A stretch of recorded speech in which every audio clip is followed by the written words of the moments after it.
ఎక్కడ చూసినా pay to. అసలు ఏంద్రబాకి ఈ పేట్యూబ్ నిజంగా అంత పేమెంట్ ఇస్తుందా? ఒక్క రోజులో 5,000 రావడం ఏంది విత్డ్రాల్స్ అని నేను చెక్ చేస్తే ఒక తమాషా బ్రో. ఏంటంటే అది యూజ్ చేస్తున్న యూఆర్ఎల్ దాన్ని కాదు, అది యూజ్ చేస్తున్న లోగో ఏదైతే ఉందో అది యూట్యూబ్ వాళ్ళది. అండ్ జస్ట్ వాళ్ళు ఒక పిక్సార్ట్ ఎడిట్ చేసి దానిలో అప్లోడ్ చేసారు. అండ్ అక్కడ మీకు డిస్ప్లే అయ్యే ప్రతి వీడియోని మీరు చెక్ చేస్తే అది ఓన్లీ మూవీ ప్రమోషన్స్ మాత్రమే ఉంటాయి. ఇక్కడ మీకు రూపాయి లాభం ఉండదు బ్రో.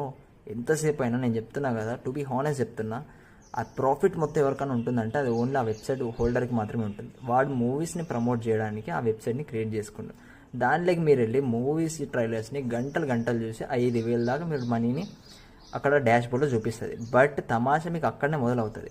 ఎప్పుడైతే 5,000 అవుతుందో మీరు విత్డ్రా పెట్టిరు అనుకోండి, విత్డ్రా అవుతుంది, కాదని కాదు, అక్కడ స్టేటస్ మాత్రం విత్డ్రా అవుతుంది. మీ బ్యాంక్ అకౌంట్కి రూపాయి కూడా రాదు. కావాలంటే ప్రూఫ్గా అంటే నార్మల్గా ఇప్పుడు ఎవరికైనా